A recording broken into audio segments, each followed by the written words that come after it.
Estas son advertencias serias que el Señor nos da a nosotros y al mundo, que Dios ha establecido un día, y Él ha nombrado un juez, y el juez es el Señor mismo. Y cuando estemos de pie en ese juicio, será mejor que tengamos aceite en nuestras lámparas. Hoy, en Renovando tu Mente, el juicio final.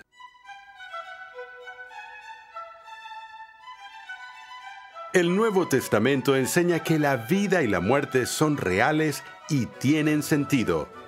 Pero eso también significa que la responsabilidad es una realidad.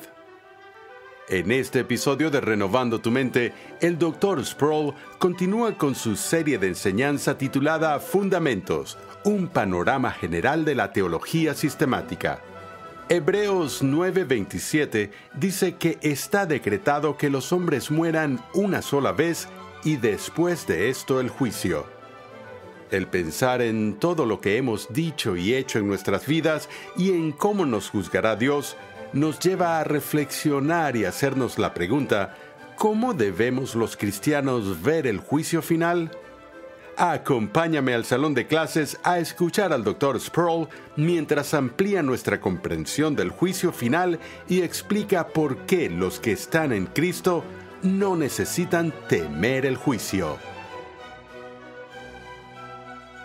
Fue en el siglo XIX que el filósofo alemán Friedrich Nietzsche anunció la muerte de Dios. Y en el siglo XIX vimos surgir un espíritu de optimismo sin precedentes y desenfrenado en el mundo intelectual, que tuvo un tremendo impacto en la cultura europea y posteriormente en la estadounidense. No todo el mundo era tan pesimista y sombrío como Nietzsche lo estaba en el nihilismo, pero la gente acogió con beneplácito el anuncio de la muerte de Dios porque la noticia indicaba una gran victoria para el humanismo.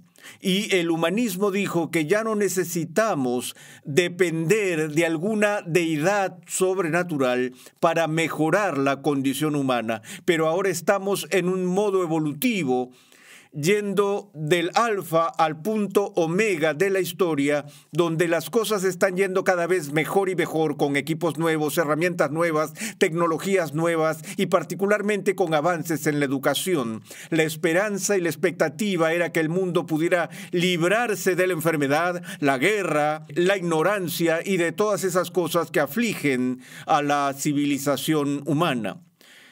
Bueno, parte del llamado gozo que generaron movimientos como el movimiento positivista de Augusto Comte, quien dijo que la historia se divide en 3 etapas: infancia, adolescencia y edad adulta. Y dijo que la etapa de infancia de la civilización occidental es esa etapa en que las personas definen sus vidas en términos de religión. Y luego las personas llegaron a la adolescencia cuando reemplazaron la religión con la filosofía metafísica. Él dijo, pero uno realmente no entra en la edad adulta sino hasta que llega a la etapa de la ciencia. Y de nuevo, esta postura desenfrenada y optimista de lo que la ciencia iba a producir llevó a la gente a este punto de vista de la anticipación gozosa. Y cuando estalló la Primera Guerra Mundial, se vio que era un tremendo obstáculo para toda esta postura del optimismo evolutivo, pero incluso aquellos que estaban decepcionados con este giro de acontecimientos dijeron, al menos esta será la guerra para poner fin a todas las guerras, la última guerra, antes de que la civilización alcance su madurez. Por supuesto, nadie anticipó el holocausto de la Segunda Guerra Mundial. Cuando esta terminó y todo se descubrió del continente de Europa, llegaron las filosofías más sombrías y pesimistas que se habían conocido en el existencialismo ateo, en los escritos de Sartre y Camus y otros. Pero en el corazón de este optimismo del siglo XIX, la muerte de Dios y todo eso, y el surgimiento de la humanidad hasta su edad adulta, fue la buena noticia de que como Dios no existe, nunca más tendremos que preocuparnos por enfrentar un juicio final. Esa espada de Damocles que Jesús y sus seguidores han sostenido sobre las cabezas de las personas desde el siglo I, de que llegaría un día en que Dios pediría cuentas a todos y los juzgaría por su comportamiento, enviando a algunos al cielo y a otros al infierno, podemos deshacernos de esa idea y ya no tenemos que preocuparnos por ello. El canto de la gente en el siglo XIX era algo así como la canción de los niños al final del año escolar. No más estudios, no más libros, no más miradas penetrantes de los maestros. Es decir, ahora no tenemos que preocuparnos por Yahvé allí de pie con sus 10 mandamientos diciendo no harás esto ni tampoco harás esto, y si violas mi ley te voy a castigar para siempre. Esa fue la buena noticia. Entonces, la buena noticia fue simplemente esto, que en última instancia no somos responsables. Ahora, ¿qué ha pasado en este cambio de ese optimismo del siglo XIX al pesimismo de nuestros días? Ya no creemos que estamos avanzando hacia ese destino evidente, sino que el origen del hombre es visto como si fuera un accidente cósmico que salió del lodo, moviéndose inexorablemente hacia el abismo sin fondo de la nada, el nihil. Y el descubrimiento del existencialista nihilista es este: es hora de dar la vuelta a la etiqueta y leer el precio. Si en última instancia no eres responsable de tu vida, eso solo quiere decir que en última instancia tu vida no cuenta. Tanto así que Jean-Paul Sartre decía que el hombre es una pasión inútil, y su veredicto final sobre la importancia y significado de la existencia humana se encuentra en una palabra: náusea. Así que el optimismo se ha convertido en una penumbra amarga y en una cultura llena de drogas y todo tipo de medios de escape para evitar la idea horrible de que nuestras vidas son un ejercicio de futilidad. Frente a todo esto está la clara enseñanza del Nuevo Testamento y de Jesús de que nuestras vidas cuentan y que cuentan hasta lo sumo, pero eso significa que somos responsables. Y yo diría, aparte de la investigación y la reflexión filosóficas, todo ser humano lo sabe, tienen ese sentido de Dios dentro de sus corazones, recibieron una conciencia de parte de su Creador y lo sabes muy bien, así como sabes que estás vivo hoy, que serás responsable de cómo vives tu vida, que llegará un día en que Dios juzgará a cada hombre y a cada mujer según los estándares de su sagrada ley. En el capítulo 17 del libro de los Hechos, cuando Pablo está discutiendo asuntos con los filósofos de Atenas, hace este comentario. Él reconoce que han construido un templo a un Dios desconocido. Y él dijo, pues lo que vosotros adoráis sin conocer, es decir, a aquel a quien están adorando en ignorancia, a él os anuncio yo. El Dios que hizo el mundo y todo lo que en él hay. Y continúa diciendo acerca de este Dios, que los tiempos anteriores, cuando la gente estaba adorando a Dios en formas idolátricas, él dijo, habiendo pasado por alto los tiempos de ignorancia, Dios declara ahora a todos los hombres en todas partes que se arrepientan. Entonces Pablo da un mandato que es universal en su alcance. Él está diciendo que en los días anteriores Dios soportó, se abstuvo, preservó y fue tolerante durante un largo periodo de tiempo con la desobediencia múltiple de las personas en este mundo. Pero ahora ha ocurrido un momento crítico en la historia redentora y el apóstol dice, Dios declara ahora a todos los hombres en todas partes que se arrepientan. Y esto es lo que él continúa diciendo, porque él ha establecido un día en el cual juzgará al mundo en justicia por medio de un hombre a quien ha designado, habiendo presentado pruebas a todos los hombres al resucitarlo de entre los muertos. Ahora escuchen lo que sigue. Y cuando oyeron de la resurrección de los muertos, algunos se burlaban. Las cosas no han cambiado. Hoy en día, cuando decimos a alguien que Dios ha establecido un día en el cual juzgará al mundo en rectitud y lo juzgará por aquel a quien Él ha demostrado ser el juez a través de la evidencia de su resurrección, la gente se ríe de eso, se burlan de eso.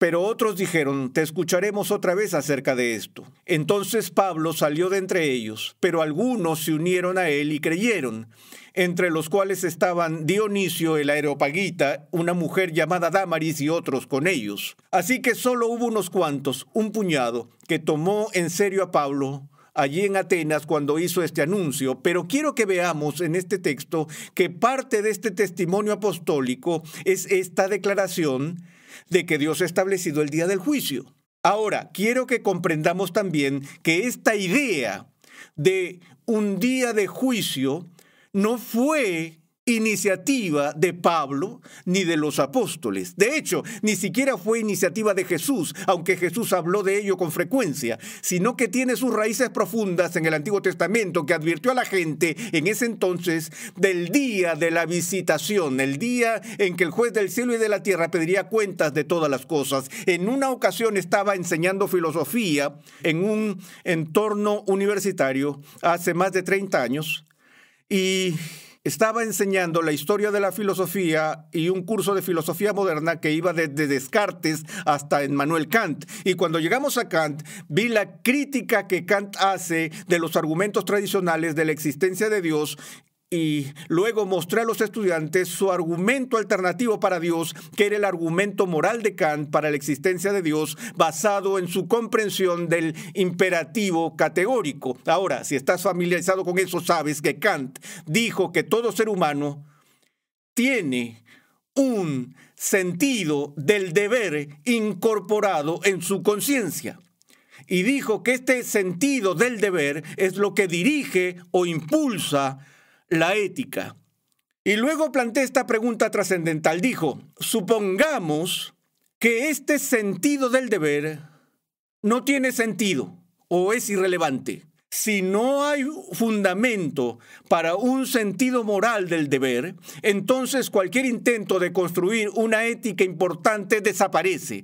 Y sin una ética significativa, la civilización no puede ser preservada. Y entonces hace las preguntas: ¿qué tendría que haber para que este sentido moral que todos tenemos, este sentido del bien y del mal, para que eso sea significativo? Y Kant especula desde una perspectiva filosófica y dice, en primer lugar, para que un sentido del deber sea significativo, tiene que haber justicia. Es decir, la justicia debe ser recompensada y la iniquidad debe ser castigada. Sin embargo, Kant señaló, miramos el mundo que nos rodea y vemos que la justicia no siempre prevalece. Al igual que David hace siglos, él preguntó, ¿por qué prosperan los impíos y los justos sufren? Lo vemos todos los días. Y entonces Kant dijo, para que este sentido ético sea significativo debe haber justicia, y dado que la justicia no tiene lugar en este mundo, tendría que haber algún tipo de supervivencia más allá de la tumba. Y luego reflexionó al respecto y dijo, no solo tendría que haber continuidad de la existencia para nosotros, sino que el propósito de eso inicialmente sería que pudiera haber un juicio para que se pudiera distribuir la justicia. Y a partir de allí, él especuló más. Pero recuerdo esa clase vívidamente dando esa charla porque, para mi sorpresa, me enteré más tarde de que uno de los estudiantes de la clase se convirtió al cristianismo escuchando solo las especulaciones de Kant sobre un juicio final. Pero para Jesús no era un asunto de especulación, era un asunto de declaración divina.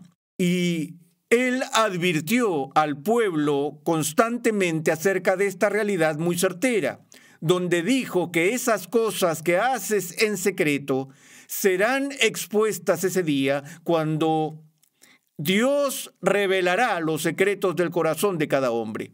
Y él dice, de toda palabra vana darán cuenta de ella en el día del juicio. Vaya, eso me aterroriza porque tú ves cómo pecamos con nuestros labios, con las cosas que decimos, las promesas que rompemos, la calumnia que pronunciamos, las mentiras que decimos y todo lo demás. Acuérdense de Isaías cuando se enfrentó a la santidad de Dios, inmediatamente se sintió abrumado por su indignidad y dijo, ¡ay de mí! ¿Qué? Pues soy hombre de labios inmundos.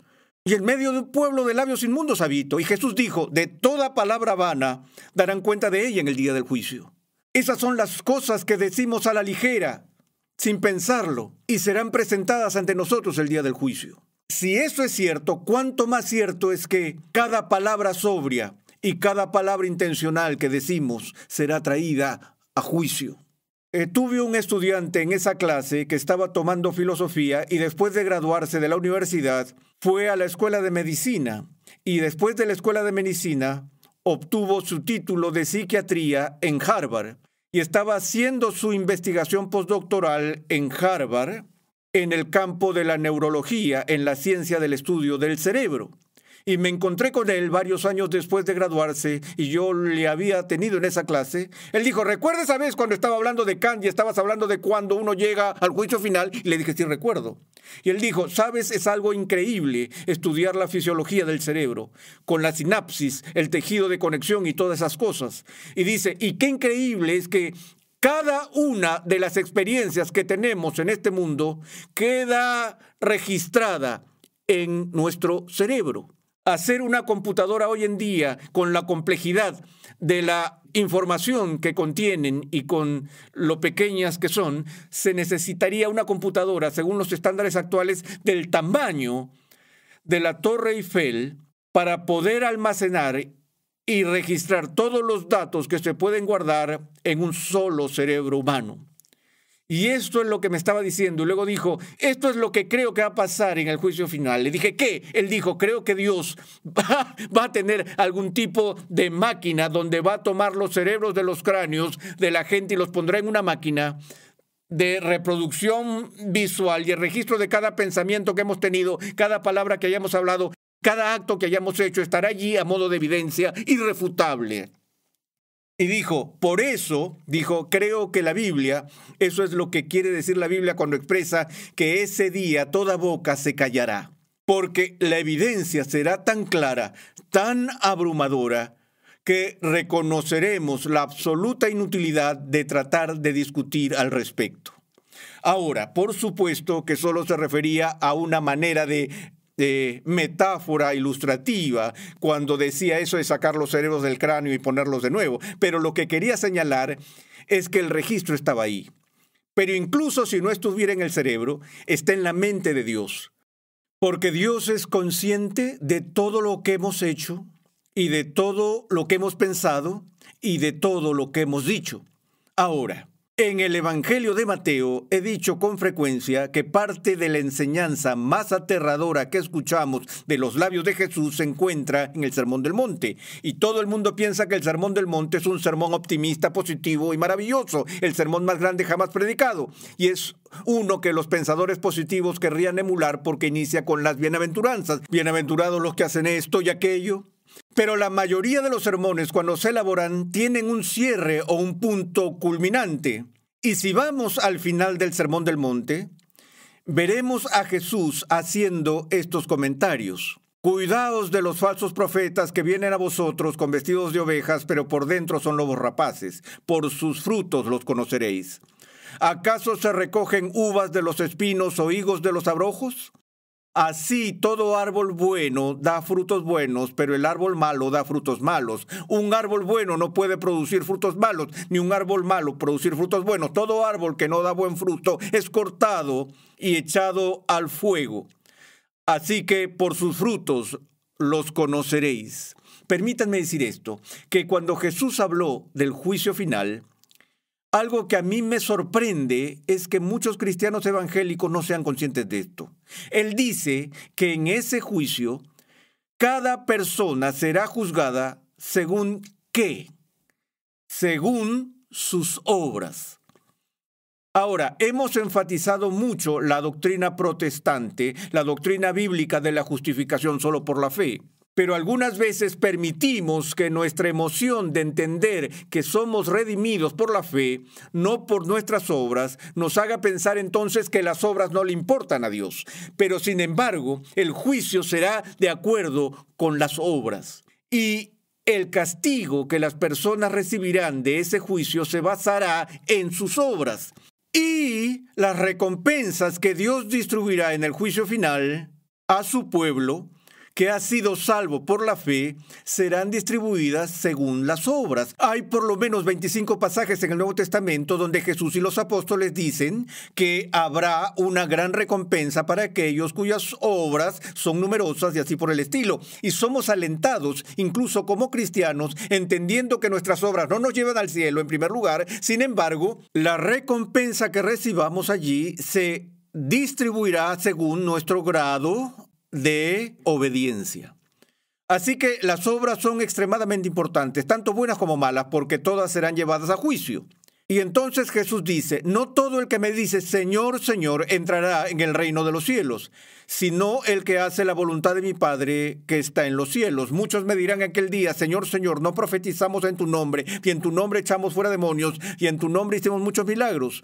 Y entonces les declararé, jamás os conocí, apartaos de mí, los que practicáis la iniquidad. Ahora bien, como digo, esta es una de las declaraciones más aterradoras que Jesús haya hecho, porque Él dice que en ese día del juicio la gente va a venir aseverando que lo conoce y dirigiéndose a Él con firmeza de una manera personal y diciendo, Señor, Señor. Ellos van a afirmar que han hecho todo tipo de buenas obras, que han sido religiosos, que han estado involucrados en actividades eclesiásticas, y Jesús dice, voy a mirar a todos ellos en aquel día y les voy a decir, apartaos de mí, por favor, váyanse. No sé sus nombres, ustedes que practicáis la iniquidad. Eso es lo que Jesús dice en Mateo capítulo 7. En Mateo capítulo 25, Él cuenta la historia del reino de los cielos, que es como 10 vírgenes que tomaron sus lámparas y fueron a encontrarse con el novio. Ya conocen la historia. 5 eran prudentes, 5 eran insensatas. Las que eran insensatas tomaron sus lámparas, pero no llevaron el aceite extra, y las prudentes tomaron aceite junto con sus lámparas. Pero el novio se retrasó, y durante el retraso a todas les dio sueño y se durmieron. Pero a medianoche se oyó un clamor, y aquí está el novio, salid a recibirlo. Y todas aquellas vírgenes se levantaron y arreglaron sus lámparas, y las insensatas dijeron a las prudentes, dadnos de vuestro aceite, porque nuestras lámparas se apagan. Pero las prudentes respondieron diciendo, no sea que no haya suficiente para nosotras y para vosotras. Id más bien a los que venden y comprad para vosotras. Y mientras ellas iban a comprar, vino el novio. Y las que estaban preparadas entraron con él al banquete de bodas, y se cerró la puerta. Ahora escuchen, versículo 11. Después vinieron también las otras vírgenes, diciendo, Señor, Señor, ábrenos. El mismo lenguaje que Jesús usó anteriormente en el Evangelio de Mateo, en el Sermón del Monte, Señor, Señor, ábrenos. Pero respondiendo él, dijo, en verdad os digo que no os conozco. Velad pues, porque no sabéis ni el día ni la hora en que viene el Hijo del Hombre. Estas son advertencias serias que el Señor nos da a nosotros y al mundo, que Dios ha establecido un día, y Él ha nombrado un juez, y el juez es el Señor mismo. Y cuando estemos de pie en ese juicio, será mejor que tengamos aceite en nuestras lámparas.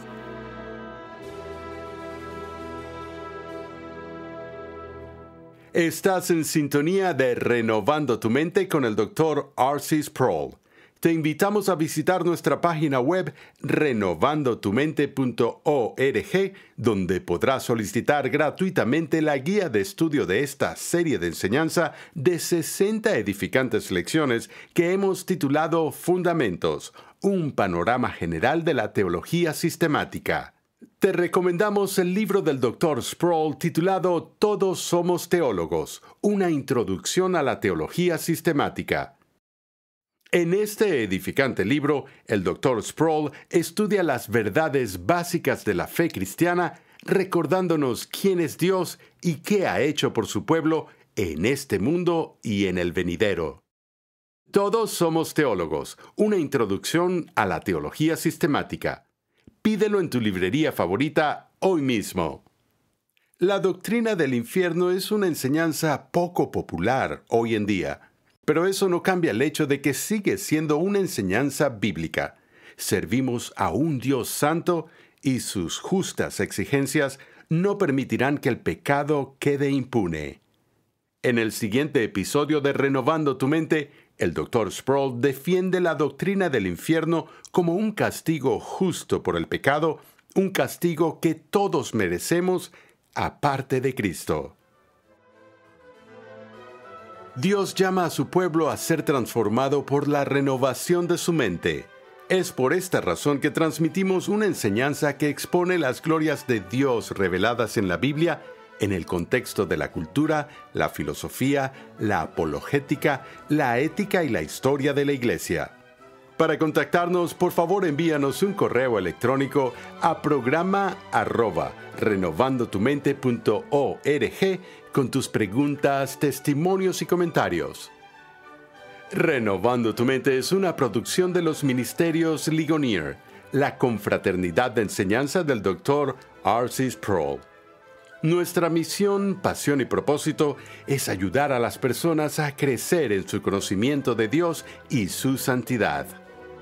Recuerda que en nuestra página web renovandotumente.org puedes adquirir gratuitamente la guía de estudio de la serie de hoy y además encontrarás una amplia variedad de recursos tales como clases, artículos y contenido multimedia con la finalidad de cumplir con nuestra misión de proclamar, enseñar y defender la santidad de Dios en toda su plenitud a tantas personas como sea posible.